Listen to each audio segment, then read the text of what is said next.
So what does emer mean? You should speak. And if you're going to speak, what are you going to say? This time you're going to say nice things. That's how the Rebbe explains it. Yeah. What is the message of Pashas Emer? Speak. What should you say? You should say nice things, but bad things you're not going to say, right? Dvarim Asurim you're not allowed to say. So if the Torah says red, speak. Nistama the Torah means to say good things. So the Rebbe says the hero Pashas Emer is that to say nice things about other people. That's the lesson. It's just interesting. I gave a class to my students this past week. I give a Pasha class once a week. If you get all my classes, you got it. I did a class last week. The Pasha was on Lashon Hara, you know. Pashas Kadeshim has the Isra L'Teilech Rachel Ba'Mecha. And that's the source of the Inyan of Lashon Hara. 3 Madregas. But Pashas Emer is no. Last week's Pasha said, be careful what you say. This week's Pasha says, say nice things. Emer, red gute Sachen wegen einem Menschen. Speak good things about a person. And it's connected to the Koyanim. Because the Koyanim are Ishei Chesed. The Koyanim are people of kindness. And I suppose one of the trademarks of kindness is that when you're kind, other people know. You share the kindness. It's not a secret. It's not a state secret. Anyway, the recorder is on, so I can get to the Tanya. Okay, I was just saying hello. Today's Sunday, and it's Zayin Iyar Heitov Shem Pei Beis. The Rebbe says about speaking good. Is that activates good? But by saying nice things about people, right? So one of the interesting halachas in Lashon Hara is the Rambam brings something called Avak Lashon Hara, the dust of Lashon Hara, and he brings 5 different examples of Avak Lashon Hara. And one of the 5 examples of Avak Lashon Hara is if you say something nice about a person to somebody who doesn't like him. So there's a cheshbon, you know. So I guess to say something nice about a person to somebody else, you got to think how that person is going to receive it. But to say something nice about a person to the person himself is a win-win. Sagen a good word. It's a chush, you should know. It's a chush. It's a good word. To tell somebody something which makes them feel good, it's a gift. It's a chush. To always have a nice thing to say to people. In today's times, especially. Unconditional love, with all the self-esteem issues. You say something positive, it's a mutter or mitzvah, it's a big deal. Today, I think, is the yahrzeit of my grandmother, is Schusterman, Bobby Schusterman. Last night we got together, I don't know what the yahrzeit is, but she had that chush. She knew how to say a nice thing to every person. Shall we? We're learning Tanya, we're holding in the Perek Chof. We're learning about Achdus Hashem. That's the topic, Achdus Hashem. And as I've told you for the last few weeks, Achdus Hashem does not mean that God is one. That's Yedias Hashem. That's the first mitzvah. Knowing God includes knowing that there's only one God. Achdus Hashem means that there is nothing besides for God. Not Chas v'Shalom that there's one God and not 2 gods. There's God and there's no us. That's Achdus. Achdus means there's nothing outside of the Eibishter. There's nothing without the Eibishter. So on one level, Achdus means Hashem is the Balabos, right? Everything is Bashgacha Pratis. Hashem runs the world. On another level, Achdus means that the world is Kloch Shiv, like nothing. Why is the world like nothing? Because the entire creation is one word. Ki b'kod Hashem tzurei lavin. It's in Genesis HaKedesh, Siman Hey. The Eibishter created the world with the 2 letters Yud and Hey, as they state in the Gemara. But Yud Nivra Elam Haba, Hashem created Gan Eden and Elam Haba with the letter Yud, and Behei Nivra Elam Hazeh with the letter Hey. The Eibishter creates this world. And Alter Rebbe in Tanya explains at length what that really means. That in the Ruchniistic world, when you look at the world, you see the Tzur, you see the Ruchniis. That's the letter Yud. When the Gashmiistic world, you look at the world, you see the Choymer, you see the Gashmi. Even though the Gashmiistic world also has a Ruchni, and the Ruchniistic world also has a Metzias, in the Ruchniistic world you see the Ruchniis. In the Gashmiistic world you see the Metzias. So Eibishter created the world with one word, 2 letters. And then the Alter Rebbe gave us a Koshken B'Kal V'Chemer. He gave us a meditation. If the Eibishter created the world from one word, what is the relative relationship between the Eibishter and his creation? He says a human being, a person, not God, a person, a bas of Adam, can speak infinite words. You cannot say that one word is nothing to a person. But you could say it's a virtual nothing, considering that they can speak infinite words. then compound that by the fact that they could think infinite thoughts. So what is one word compared to the infinite thought? It's twice almost nothing. Compound that by the fact that in the neshama there are no words at all. That was the Alter Rebbe's posit. That was Alter Rebbe's approach. So he's not saying the world doesn't exist. He's saying the world might as well not exist. It's, as they say in Olateda, it's say in Yiddish, it's nothing worth. It's nothing worth is in English. It's Yiddish. It's garnish wert. Garnish wert doesn't mean garnished. Doesn't mean it's nothing. It's a virtual nothing. It might as well be nothing. Its chshivas is so tiny that it's kilu, it doesn't exist. This is what the Achdus is now. You'll see in the next Pedic. The Alter Rebbe is going to say a second madrega. And again, I'm being a pain in the neck. I'm teaching it this way. This is just how I teach it. This is how I taught it all the years. So you're putting up with two Achdus. In this Pedic, Achdus means the idea that besides for Hashem there's nothing means that the world is only one spoken word. Now I'll tell you what happens. And I don't know if you know what to do with this. I sat down this morning to prepare today's class and I asked myself, so what am I going to do? The end of this Pedic is very technical. The end of Pedic Chof, the Alter Rebbe goes off, you can't say it's a tangent, but it's a tangent. What can I say? It's almost as if it's a parenthesis, a Maimer Amuzgir, where the Alter Rebbe explores the entire phenomena of letters, of words. That's the issue. And he starts to, he develops the whole idea of the value of words. The context we learned last week. The context is the whole creation is one word. Hashem spoke one word that made the whole creation, and he's trying to show you how insignificant it is. But in doing this, the Alter Rebbe goes into a discussion on words. It's not only words, it's oisius, it's letters. And this is what we need to learn today. Meaning, the Achdus Hashem part of this conversation we had. Now we're going to have the word part of the conversation. I don't want to skip it. I really don't want to skip it. But on the other hand, I don't know how to tie in what we're going to be learning today to what we learned last week and what we're going to learn next week. But we're learning it, so I'm going to teach it to you. Okay? So you're going to have to bear with me. Again, I didn't write the book. I just teach it. At the end of Pedic Chof, the Alter Rebbe decided to present us with the Sugya of Asius. That's one way of explaining it. I'm sure there's another way of explaining it, and I'm sure I'm missing something, but I have over here the Mefarshim. The commentaries do not offer, the Rebbe even in his Siches, which is the kind of thing the Rebbe would typically do, does not explain why the Alter Rebbe goes off on this conversation.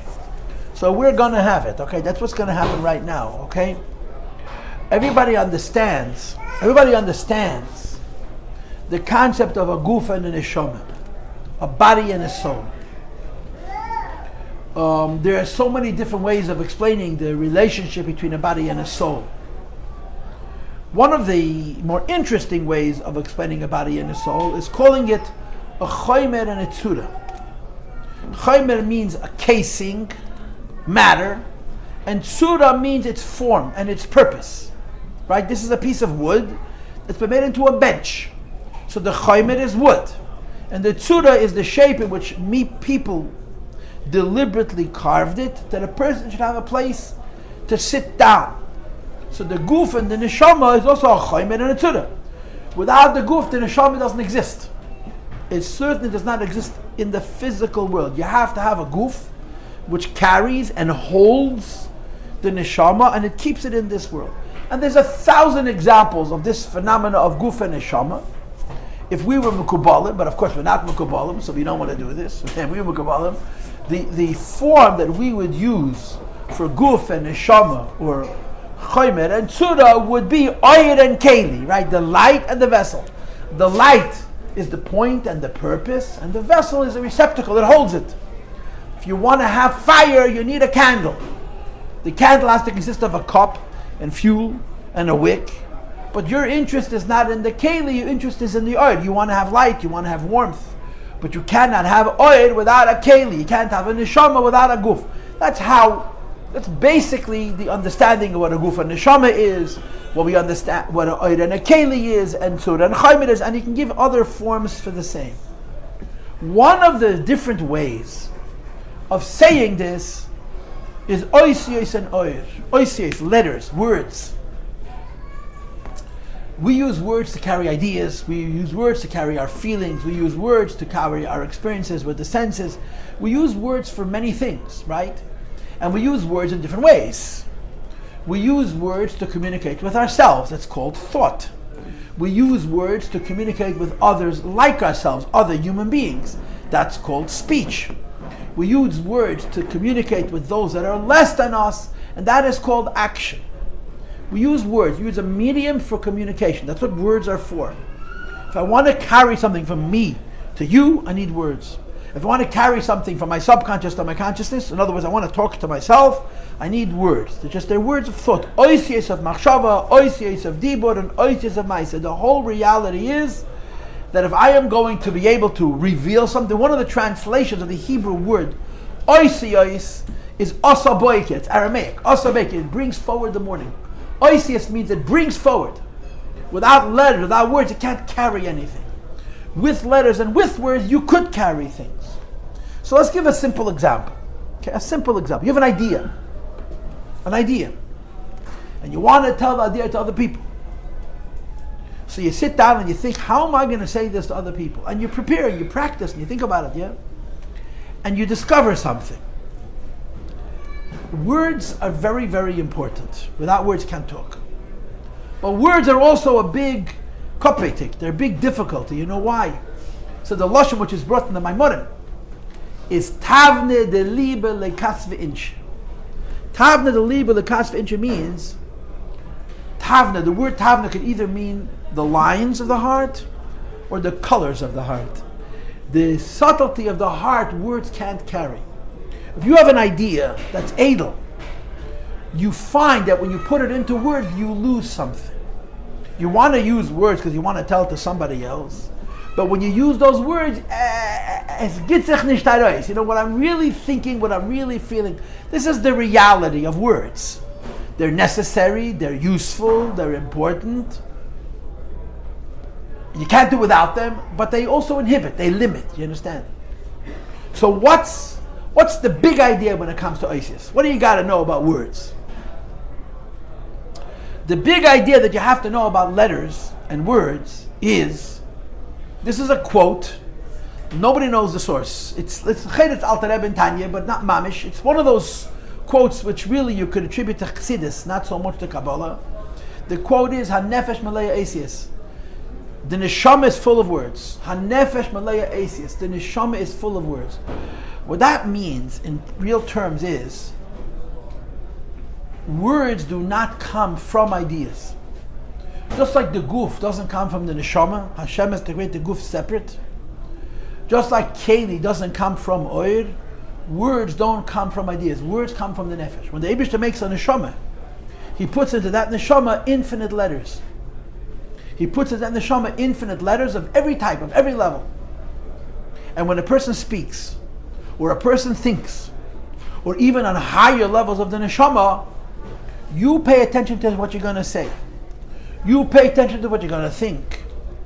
And the letters come automatically. The letters come by themselves. You don't pay attention. They just come automatically. But the letters do not come from the idea. The letters come from the neshama itself. There's an expression from the Rebbe Marash, which is printed in the back of the Samach Vov. Now it's in a separate sefer. They redid these Sfarim. The Rebbe Marash said, I'm quoting, Reden darf man reden leiten Ede. Und Arzt muss Hus geht zu Wörter. Which means in English, you talk to your community. God gives you the words. You talk to your crowd. Meaning if you're going to make a speech, you prepare. The speech that you prepare is not just based on how much information may be in your head. You prepare a speech based on who you're talking to. And when the words come out, the Eibishter gives you those words. The Eibishter made us to be able to speak and to think and do various different things, and we get as a byproduct words. I'm going to give you a pashta dugma, yeah? You ever watch a child learn to speak? You ever watch children learn to speak? It's an interesting thing to observe. They go through a period about 3 months. It's not a very long period, it's a very interesting period, where they jabber. Every word that you say, they repeat. If you say potato chip, they'll say potato chip, but it's how they finish a potato chip, it turned into a completely different word. They say it and they say it and they say it until they distort it, until they distort it and they distort it, and they make up a whole new. What they're doing is they're learning how to use the mitzvahs. They're learning how to use the various different tools that are necessary, and then they speak. When a child speaks, he doesn't think anything of it. When a child learns to, when we learn how to speak, I always tell you, what's the difference between talking and singing? When you talk, you don't have to concentrate. What's the difference between walking and dancing? When you walk, you don't have to concentrate. What's the difference between writing and drawing? When you write, you have to concentrate. Why? The words come automatically. The Eibishter gave us a gift that the words come by themselves. When you think about animals, and I don't want to give you an animal lecture, but animals can't speak. Animals cannot speak. It's a fantastic thing. Animals make sounds. They cannot speak. They cannot speak. Why? Because Hashem didn't give them that neshama. Hashem did not give them words. They can think. We assume that they can think. They can plan. They can scheme. They have ways of communicating. They make sounds. They make grunts. They make facial expressions or body gestures. But they can't speak. They cannot speak. Hashem didn't give them words. People speak and they don't think anything of it. You know why? Because the words are for free. In other words, once a person learns to speak, the Eibishter arranges it that you don't have to think about the words. They come by themselves. They come automatically. The child who doesn't know how to speak, who's learning how to speak, every word is effort. The Eibishter made a baby, as a human baby is born, at a certain age, they learn to speak. Until they learn to speak, every word takes effort. Once they learn to speak, the process of producing words and sentences and the whole thing, it happens automatically. So Chassidus says, I want you to know, the fact that speaking is easy doesn't make speaking simple. We speak. We don't think anything of it. Everybody speaks. You don't have to go to school to learn to speak. You don't have to be a chacham. A human being speaks. We produce words.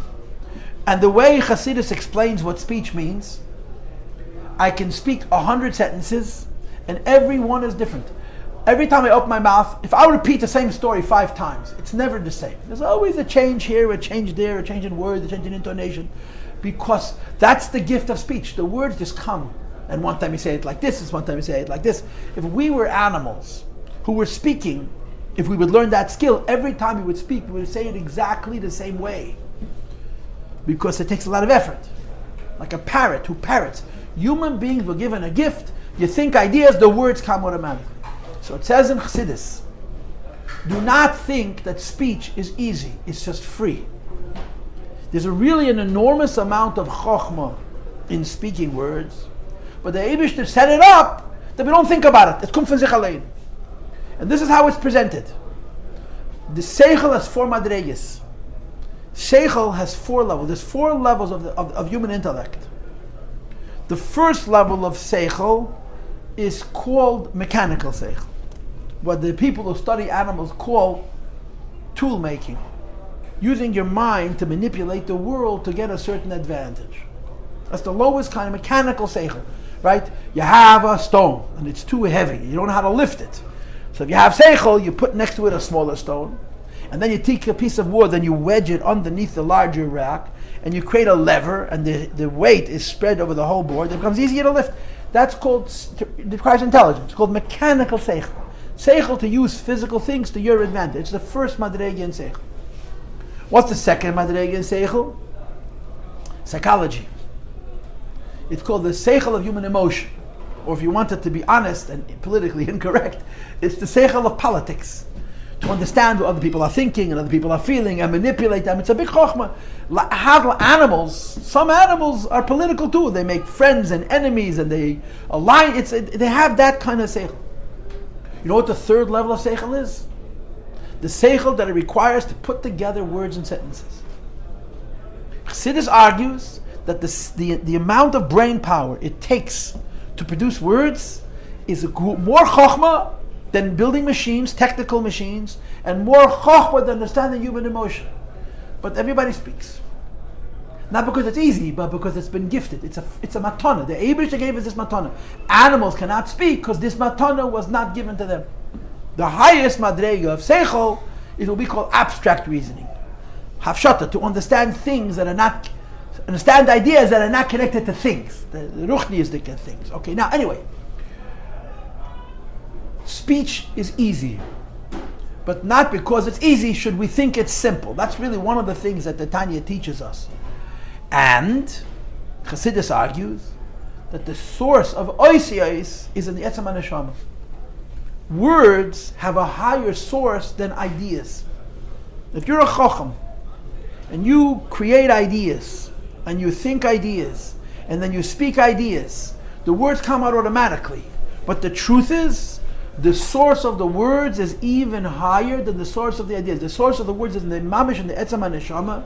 The Eibush just fixes it in such a way that it comes automatically. Fun sich allein, happens automatically. And every madrega in the neshama has words.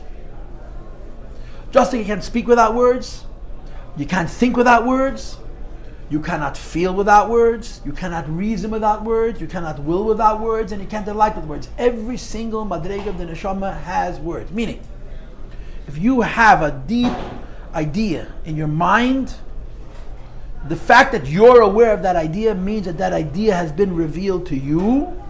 And if that idea is revealed to you, there's words there. None but then,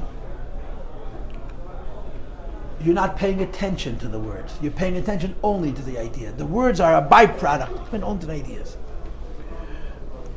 Let me come at this from a different angle. Let me explain to you what I'm trying to say from a different angle. Okay? What's the difference between talking to yourself and talking to another person? What's the difference between talking to yourself and talking to another person? The difference between talking to yourself and talking to another person is that when you talk to yourself, as long as you understand yourself, it's good. Right? When I say, obviously, talking to yourself is thinking, right? When you're having a conversation with yourself in your own mind, yeah, how it sounds doesn't matter, as long as you know what you're talking about. If you understand yourself, it's good. When you talk to another person, you can't only think what I want to say. You have to also think how I want to say it. Because if I don't say it properly, the other person's not going to understand me. So this means like this.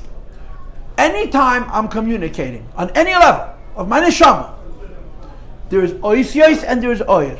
There is what I want to say and how I'm saying it. On the higher levels of the neshama, I don't worry about how I'm going to say it. I worry only about what I'm going to say.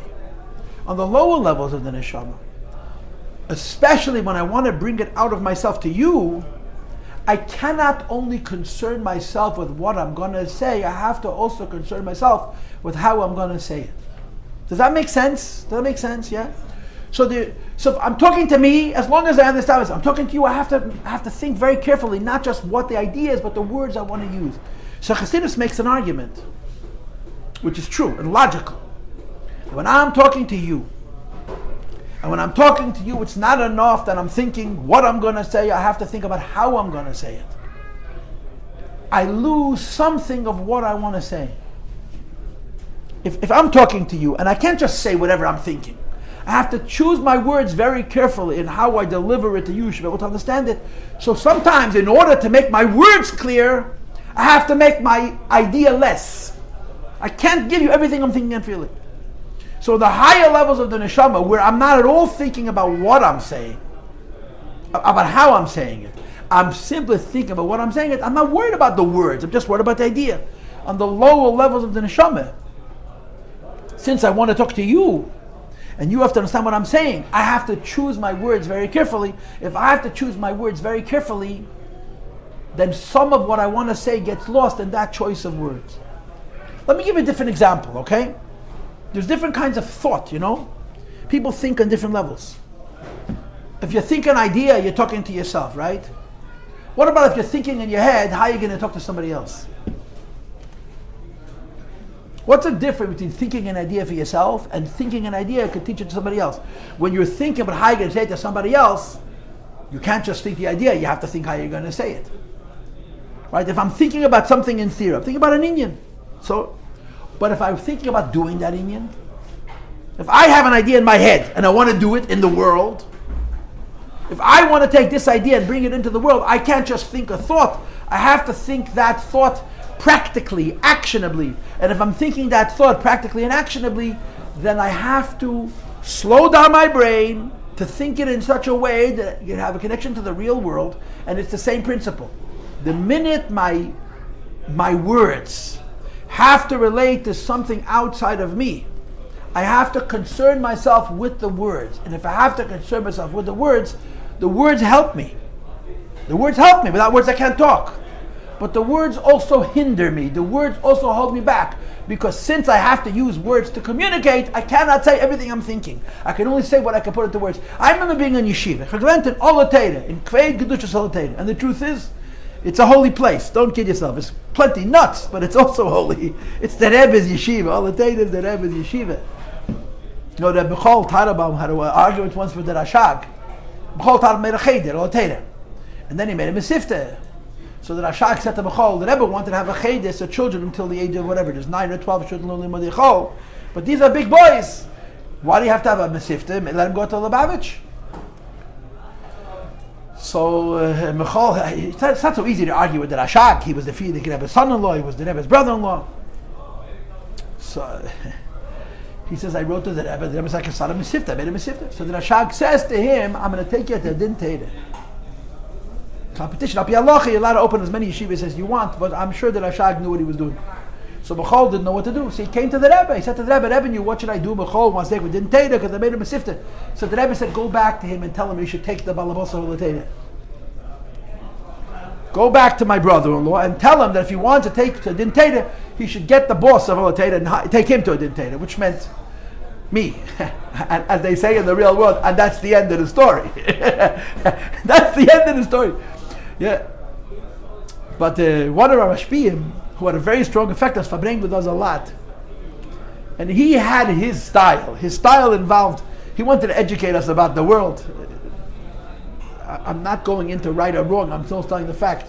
He would say things to provoke us. He would say things to get reactions out of us. He would say things to get us to think. So I remember once, tief in mitten der Nacht, we were verbringen till the morning, he made this statement as a part of a longer conversation, that everybody in public speaking knows, always sacrifice substance for form. I'll say it again in English. I said it in English the first time, yeah? People who are public speakers, people who do what I do, teach, talk, orators, know that you always sacrifice substance for form. You know what that means? Always give away the depth of what you're trying to say so that it should sound interesting. In other words, if I could say something true or I could say something cute at night, always say cute at night rather than true. And I was so stunned. The point he was trying to make is that that's not chassidus, you understand? But he got us to think about it by making the statement, always sacrifice substance from. So then we went on shlichus. All of us became grace at Ednes. We're all public speakers, yeah. And you remind yourself we're supposed to give over the Rebbe's sichos. So what's important? That it should be accurate or that it should be interesting. So words, Olam HaChitzon says, it's more important that it should sound interesting than it should be substantive. Torah says chas v'sholem, right? Because Torah wants it to be emes. Elam Hazeh is called an Elam HaSheker. So Elam HaSheker has a different perspective. This is what happens on the lower levels of the neshama. On the highest levels of the neshama, you don't have this problem. Because you're talking to yourself. And you're talking to yourself on a madrege where you're beklal not paying attention to the fact that if I'm thinking something or I'm feeling something or I'm experiencing something with my senses, or even at the highest levels of the neshama, when the neshama gives out its rotzen, its will, with the neshama, I'm experiencing tainug, which is an even higher. These are very high levels of the neshama. Every time I feel or experience or think anything, there are words. But who's paying attention to the words? It's the idea. It's the idea. The words don't matter. But when I have to say it to myself in order to say it to you, if I have to say it to myself because I want to do it, alachas kama v'kama, if I'm actually saying it to you, here I have to not just measure what I want to say, I have to measure the words. I have to measure how I say it. And in that process, I lose a little bit of what I say in order to be able to communicate it with words. That's the concept. That's the idea. You want to bring it to a lower level, you have no breda, you have to use words. And the words take away some of the echas, as egetis. Okay, so let me give you a different way to think about this. I'm repeating myself. Zayt lemoich, forgive me. The only pledge I make is that next week we're starting Chafalot. This week I'm dedicating to Oisius. It's here, so I have to teach it. In Hasidus, it's a fascinating idea, a very geschmacke inyan. There's something called Tzura Atzmis and Tzura Mitzura, which is called Tselem and Mus, Oisius Atzmim and Oisius Mispashtim. The holy words don't matter, they just make me sound smart, they're nothing, it's just words, they're only words, Vetnish Nispa. But just think about this idea, yeah? You have a problem, or you're just thinking, doesn't matter, and an idea pops into your head. Your neshama, your subconscious, gives you something. All of a sudden, there's something in your head, there's in your mind, there's an idea, and it's a good idea, it's an interesting idea. So from your subconscious, from your neshama, something emerged, it came into your conscious mind that you're aware of it, you can see it, you can hear it, you can envisage it, it makes you feel good, it's rich, and you can think about it. So idea emerges from your subconscious into your consciousness. And then you write it down. You write it down. So you write it down just the way it came into your mind. Then you show it to the person sitting next to you and says, this is gibberish. This is bubba mices. This is babble. This is a child who's still in the middle of learning. I don't understand it. So you commit one of the most important sins that people commit in communication, right? IOW. You know what IOW stands for? In other words. In other words. In andere Werte. In other words. It came to you in one set of words. You have to teach it to somebody else, and you give it to them in other words. Or give you a different scenario. I'll give it to you a different scenario. This is something which I experience a lot, both as a student and then later as a teacher. You're sitting in a class, and you have a teacher, and let's say he's good. Let's say it happens once in a while. You get a good teacher, and he makes you think, and he makes you work, and he makes you so nervous. Why? Because he communicates in such a way that you're never sure you understood him clearly. So you'll raise your hand and you say to your teacher, Rebbe, I love your class and I love your teaching, but it's giving me a headache. Would you mind if I repeat to you what I just heard? So any teacher who has an ego, and let alone if he understands the excellency, of course, go right ahead. And you'll give it back to your teacher in different words. The teacher will listen to you. Wait till you finish. He'll say, yeah, but it's not exact. And you'll get so upset. What do you mean not exact? I'm sitting in your class, you're teaching, I'm trying to understand, I said it in different words. Why can't you tell me that I'm working so hard to understand your things? Why do you have to be so mean? Why do you have to be so critical? And whatever I'm going to say is not perfect enough. Well, guess what? The way you said it, they didn't understand it at all. Yeah? What's the pshat? The pshat is when you're producing words from your subconscious to your consciousness, from your neshama to your mind, to use a lashon chassidus, there's a lot of oil, there's a lot of lichtigkeit. When you repeat it in other words, it becomes clearer, it becomes flushed out, it becomes crisper. But you lose a lot of that oil. This is called tselem and mus. What emerges from the subconscious to the consciousness is called the tzura atzmis, it's words, but they're carrying something very deep. The mus means just repeat that very same thing, just in different words. Those different words are further away from the neshama. They can't carry the subtlety, the nuance, the richness, the light that the original words carried, because the original words came with the idea from the neshama. Now what's the truth? The truth is words have their own source. Deep in the essence of the neshama, the Eibishter puts words. But the Eibishter arranges that words should happen by themselves. When you are doing anything that requires revealing, giving out on any level of your subconscious, your consciousness, there are always words, but it happens by itself. Until you get to thinking what you're going to say, or thinking what you're going to do, or speaking. Here, you pay attention to the words. And because you're paying attention to the words become more of a metzias, they become more identified, and they become more of a problem. Now, why did I just give this whole introduction? Why did I just waste 34 minutes and 59 seconds of your precious time talk about a totally theoretical idea? Because Alter Rebbe gives a mashal. And we're going to read the mashal inside in a moment. The Alter Rebbe's mashal is, in the neshama there are no words. When you think there are words, and when you speak there are words. So I just want to tell you, that's not true. Now who am I to argue with Alter Rebbe? The teretz is, I didn't make it up. It says in Chassidus, it says in Ranat, it says in the footnotes that are here. There is no such thing as any metzius without a guf. The only fellow who has no guf is Hashem himself. Everything that exists, if it exists, has some kind of a guf. That guf is his words. Way before thought, there are words. But before thought, you don't even notice those words. The neshama gives you those words so naturally, so effortlessly, that you only have the oil, you only have the richness of it, and the words that are carrying that richness, you don't even notice them. If you're an intellectual, if you're a Baal Seich, and you go around questioning your environment, and coming up with explanations for what you observe in your world, new ideas, new chokhmas, new, to use a Hasidic terminology, new revelations, you're always using words. But you're not paying attention to them until those words require your attention. And from the moment those words require your attention, the words become diminished. So think about this. Hashem created the world with one word. Hashem created the world with one word. Now what do I want you to think? What's the meditation? Hashem created the world with one word where the focus was on a word. In other words, Hashem Kvayochel made enough tzimtzumim. He reduced and reduced and reduced and reduced. Where he's creating a world that the focus is not on the oir, the ruchnius of that world, but the metzius of that world. That's the pshat. Hashem created the world with words. Just like a person.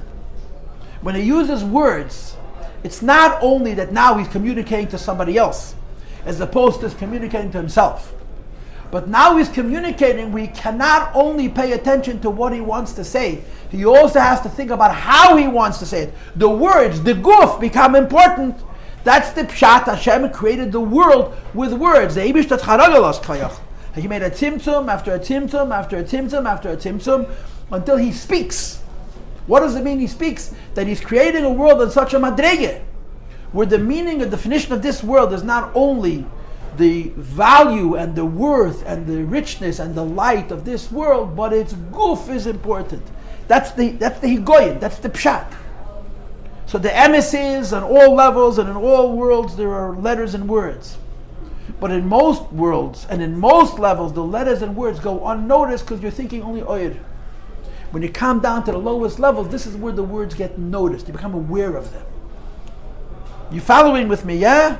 Now, the flip side of this is, what's weird about this is, of course, everything in Chassidus is always going to work this way. And this is Tanya, letters. You get us a Kodesh. The English word for letters is epistle, with a silent T. If you don't know what epistle means, don't worry. Rabbi Shachat, to translate it, does neither, but you have to use fancy words. Chas v'shalom, use plain, straight up English. What kind of intellectual am I going to be if I use plain English? If I could say it straight and I could say it crooked, why would I waste my time saying it straight? Why not say it fadreit? But anyway, in the Gerza Kodesh, hey, the Alter Rebbe makes an interesting point. You should know that the source of words is higher than the source of the ideas that the words are carrying.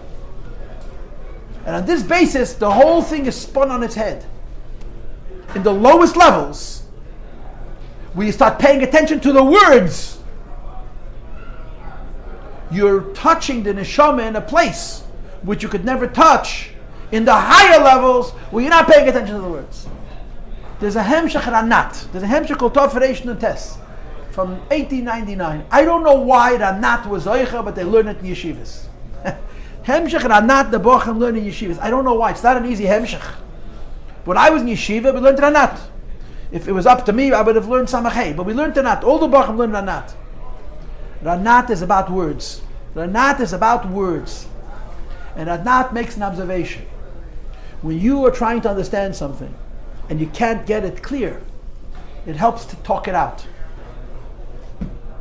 And it helps to talk it out on a level like as if you're talking to somebody else. It works. You know why?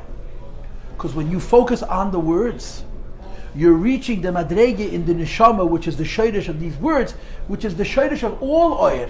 It's higher. It's mamish in the yetzim of the neshama. So sometimes when you don't understand something and you repeat it verbally, not just like a parrot, but you say it in your own words, like as if you're talking to another person, you'll get more oyer seichel. So it becomes upside down. Okay, in other words, statement number 1, words don't come from ideas, words come from the neshama. Statement number 2, the neshama produces words automatically. Anytime you have to do anything, the neshama gets oisis. It happens automatically. Statement number 3, only at the very lowest levels of the neshama do you pay attention to the words, because you're low enough that you have to focus on, let's call it the chitzoniyos.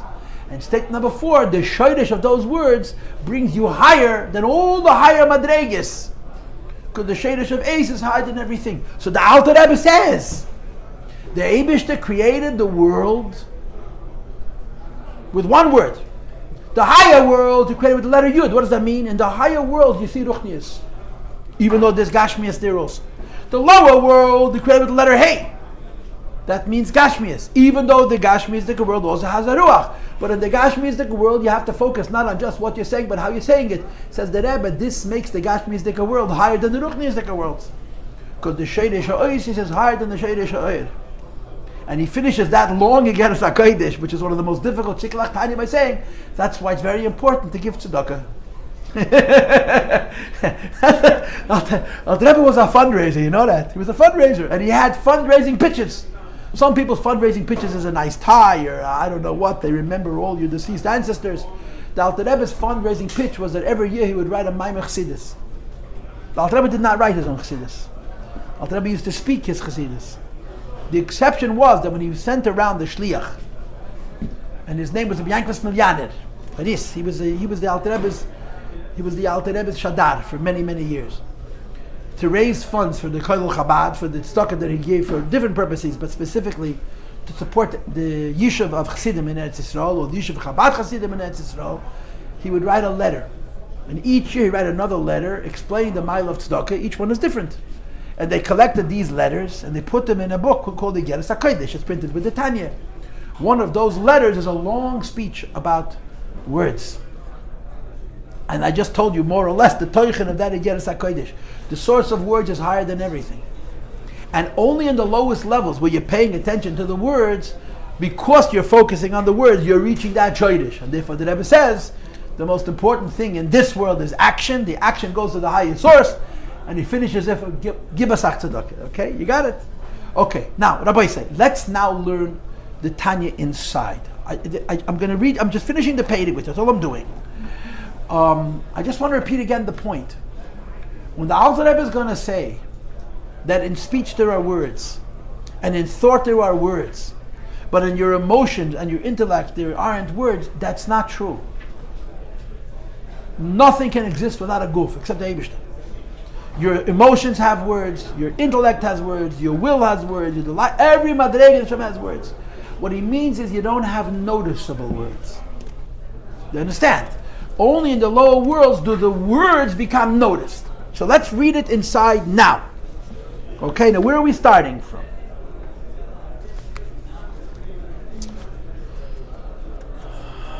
Okay, let's start again from the same place that we started last week and 2 weeks for Ulam Mashal. So we're on page Chav Vav Amud Aleph. How many lines in the top?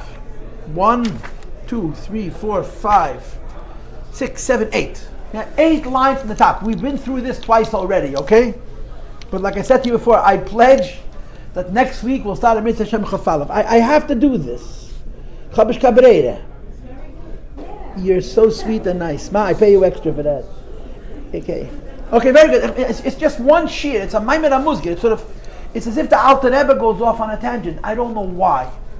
But in Likutei Amorim Sefer Shabbenyanim, the Alter Rebbe dedicates these 20 lines to explain to us Achas Hashem on a certain level. But in the scheme of that, he also talks to us about the whole phenomena of words. And it's much more explained in the Igeres in Tanya in the 4th section, Siman Hey.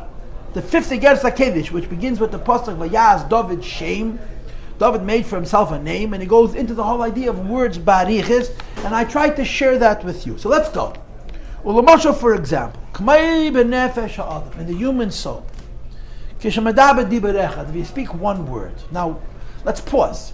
What is the pshat when you speak one word? You're not just speaking. You're thinking about what you're saying. And not just thinking about what you're saying, what is the meaning of what I'm saying. You're thinking about how you sound. Right? I'm talking to you. It's not enough that I know what I want to say. It's very important that I know how I am going to say it. I have to choose my words. When you're thinking about something to yourself, you don't choose your words. It just happens automatically. But I'm talking to you. So my ideas have to go across from my mind, through my mouth, into your ears, into your brain, and then be processed by you. And you should understand what I'm saying. And to be very honest, you should agree with what I'm saying. It should be right to you. So I have to choose words. If I'm choosing words, I'm paying attention to the word. Right? So the Rebbe says one word. Diberech. Levade, by itself. Kolom mamish is altogether insignificant. Afilu legabi close nafsham the better. You have a neshama of words. In the neshama of words, how many words exist? The answer is an actual infinity. That's how it's explained in Chassidus.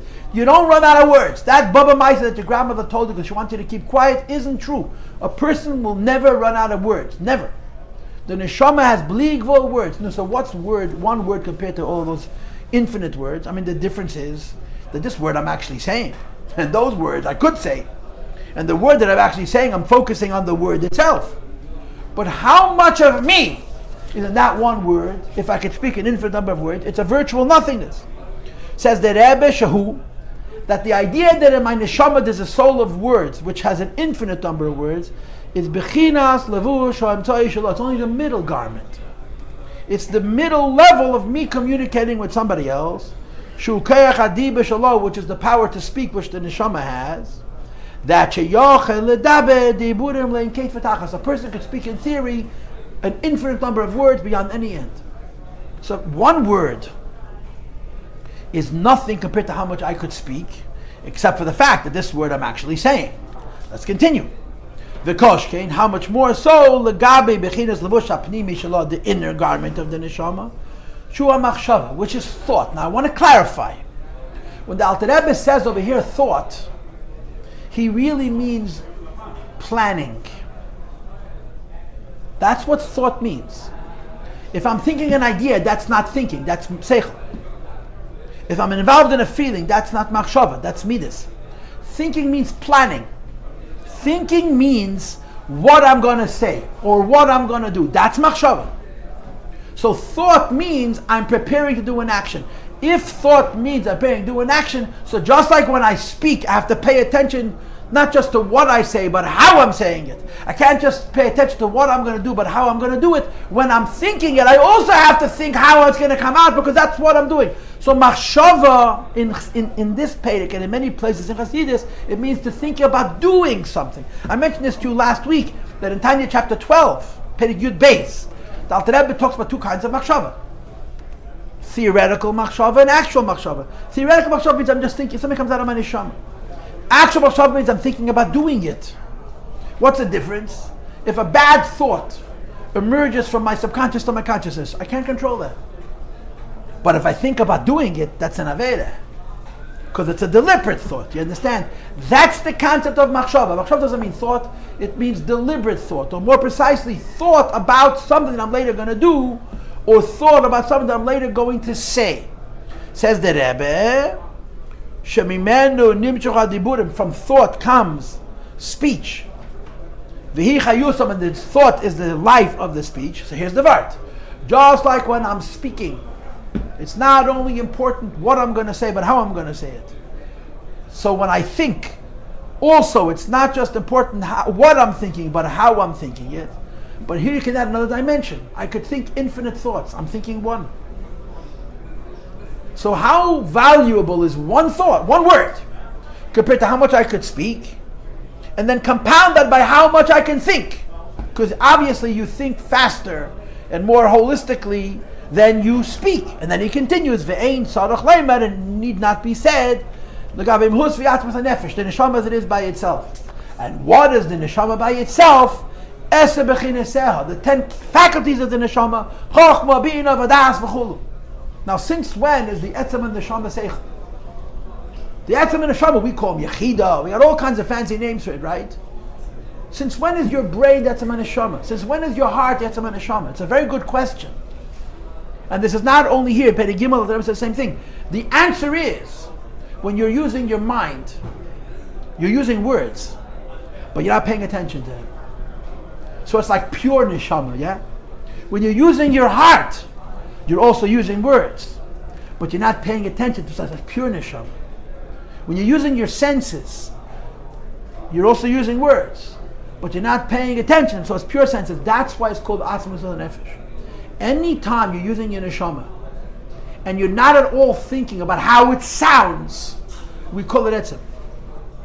When you're using your neshama and you are thinking how it sounds, that's called oisius. So the truth of the matter is, there is no such thing as any kind of form. There's no such thing, any kind of revelation without a body to carry it. Even the deepest levels of the neshama.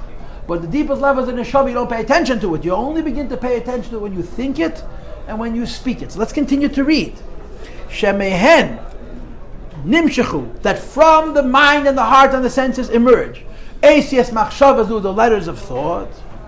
Hamalaboshes bedibur zeh kashamadaber, which come down in these words when you think them, speak them. But understand this: when I speak, I'm not only paying attention to what I'm saying, I'm paying attention to the word. When I think, and we're translating the word think as plan.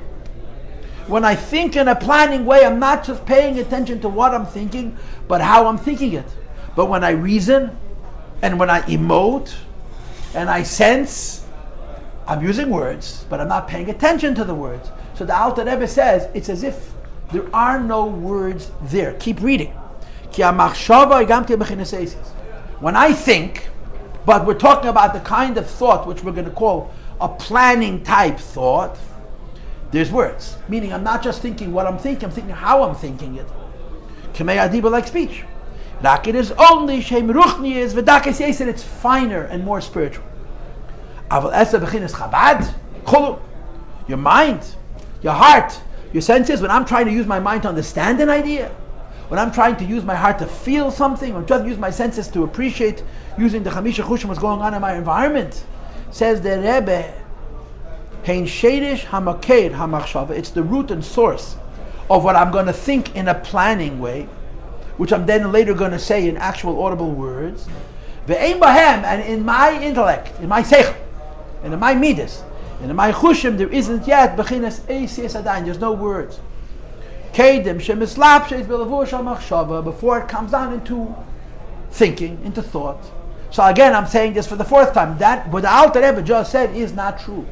Now, who do I think I am? Chutzpah coming to 770 to the Alter Rebbe's house. What's the pshat? It says in my mother. I'm not making it up. When you're using your mind, of course you're using words, but you're not paying attention to them. When you're using your heart, of course you're paying attention to them. When you think in a planning way, in a practical way, the words become significant. Right? Okay, let's continue. And this is new. This I didn't teach you yet. Lamashal, for example. And the way it's articulated is it's hard. The sage of the Alter Rebbe is Shveiz Fashtein. When I love something, or I desire something, or I love a person, or I desire a person, yeah. So if I feel love, there's an emotion in my heart, right? If I feel love, there's an emotion in my heart, you should know something is carrying that love. Something is carrying that emotion. Something is allowing me to, and we call that words. But you know what? Until I think about showing you your love, the love I have for you, we say there's no words. Why? Because I'm just busy with the feeling. I'm not busy with actualizing it. Right? Koidem, until, before, so long as, goes up from the heart to the mind, which means to think. And here machshava means to think in a planning way, in a practical way. Says the Rebbe, in my heart, when I feel love or desire for somebody, there's no words. A simple desire, and the longing believe in one's heart, that's to that thing which that person finds desirable. So when I'm feeling my heart, a love towards another person, as long as it's in my heart, there are no words. You know why? Because I'm not doing anything with it. Now the truth is that that's not true. Because if I didn't have words, I wouldn't be able to have feelings. There's no sunlight unless there's a reflector. No light exists without a keli. The keli carries it to me. But because I'm not paying attention to the keli, we don't consider the keli a metzias. And he continues. The kol shekain, what comes before the heart? The mind. When I'm trying to understand somebody, that after I'm going to understand somebody or something, I'm going to desire them in my heart. So he goes backwards. He goes from midas to seichel. Kedim shenofla taiva chemda believing. Before I have the desire and the lust in my heart, la'esa davar to that thing. Rak hoiso bekoyach achmose v'sichle v'yediyasei. It was still in my chokhmah and in my bina and in my das. And notice that in Tanya the words for bina is seichel, which is a tzadachi in Gadol. That in my mind I was aware of this idea. It's pleasant and it's sweet and it's good and it's beautiful. To get it, really to attach myself to it. So my brain tells me what's good. My heart gets excited about what's good. And in both of those levels we say there's no words. It's a lie. Of course there's words.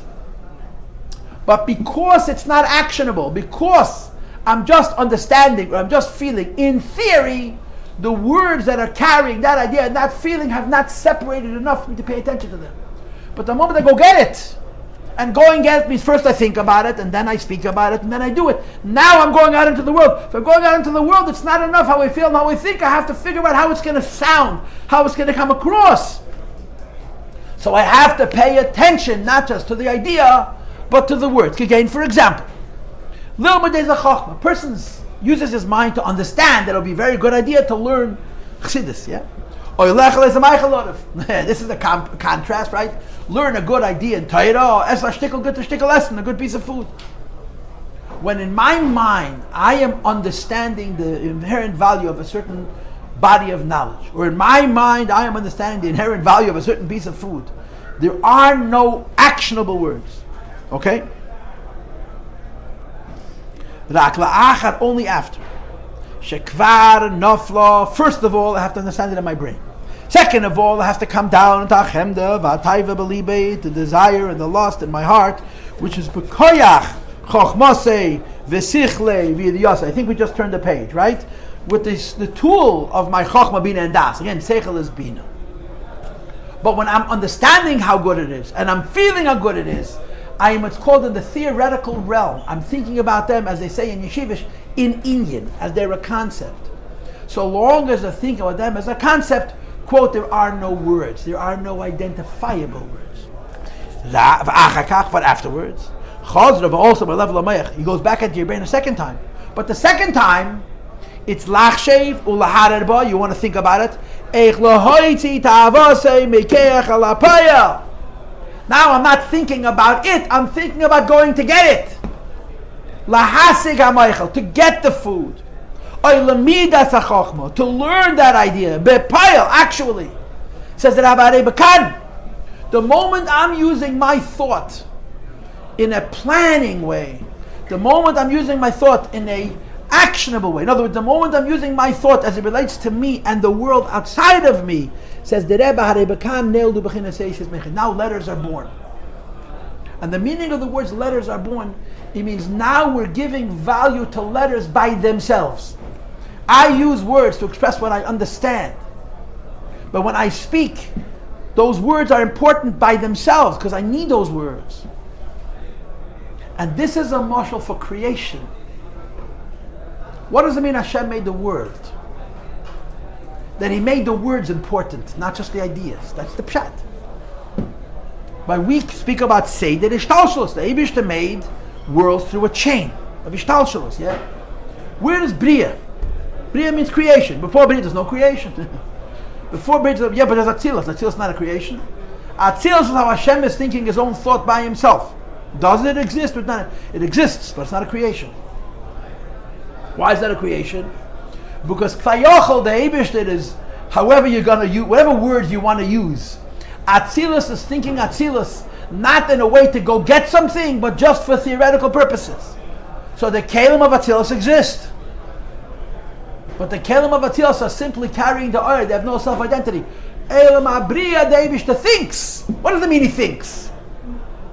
He's thinking in such a way where he is separating the words from the idea that the words are carrying. That's a creation. He's making something separate from him. Because he's not only presenting a creation that reveals his seichel, or his midas, or his chushim, he's creating a world where you're focusing on the oisius themselves. So the Rebbe brings in his notes, there's two kinds of words, doesn't he get? It's like in Sharichet Min Perik Yud Aleph. In Chelik Sefer Shalbein, in Chelik Sheni Perik Yud Aleph, the Rebbe says there's two kinds of worlds. There's hidden worlds and revealed worlds. The hidden worlds are credit from Hashem's thought. And the revealed world are credit from Hashem's speech. But the hidden world means Bria, not Atzilus. Because the hidden world is also a creation. Because although it's his thought, and thoughts are inside your head, but the thought that creates Elam Abriya is the Eibishter thinking how he's going to make a world. And because he's thinking how to make a world, the word is important. Not only the oil, the idea, the light which is behind the world, and that's the creation. What did the Eibishter make that's separate from him? The words. And in Machshava he creates what's called hidden worlds, and in Dibur, in speech, he creates what's called revealed worlds. Versteht Harry, but can at this point, Neildu Bechinas Asis, letters emerge as something separate. B'moiche in one's brain, and Asis Klashei Am V'am, the language which people speak. Hamadabim as we speak, V'hamaharadim as we think, V'hem using them calling Yoni Ha'olam matters of the world. So the Alter Rebbe says, I want you to understand words in two ways. I want you to understand words that they're carrying ideas that they're totally bottled, versus I want you to understand words that they're carrying ideas but they're not totally bottled. I'm paying attention to the words themselves. And when you understand that different, you understand the difference between the world as it's one with Hashem and the world how on some level it's separated from Him. And there are two such worlds. Alma Deskasya, the hidden world that is created from the Eibishter's Machshava, and Alma Desgalia, which created from the Eibishter's Dibur.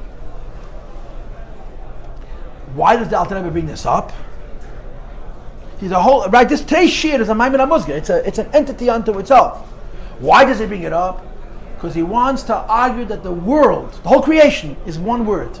It's a word, and he's focusing on the word. That's why it's called the creation. But it's only one. And if you compare one word to what the Eibishter is, you're not going to say there isn't a world. You're going to say it's a Gonish mit nicht. It's nothing. Questions or comments? It took an hour and 3 minutes. I'm sorry it took so long. Go ahead.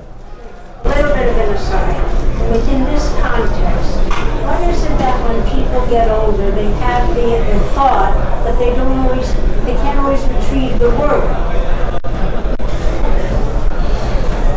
I'm having a hard time finding the words to answer your question. It's a joke. I guess you could look at that as a maila, and you could look at that as a chasana.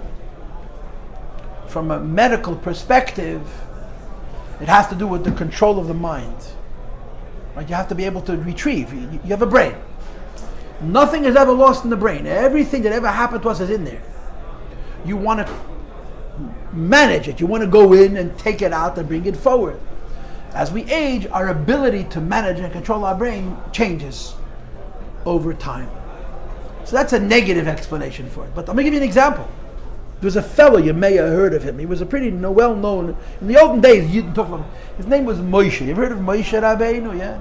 On the day Moshe Rabbeinu passed away, he lost his words. Rashi says, he lost his words. Now, when you read the Rashi Bepashtus, it sounds like Moshe Rabbeinu lost his mind. But Moshe Rabbeinu didn't lose his mind. He lost his words. Why? I think one of the things that happens to people as they age is that things that are so important to us when we're young don't matter as much. And things of greater value and greater meaning matter more. There's a million examples for it. The simple thing is Gashmi is Bachlal, right? Material things. When we're young, we need them. And we feel so impoverished without them. As we age, we discover, it's really not that important. Yeah? If we could only have that wisdom when we were young.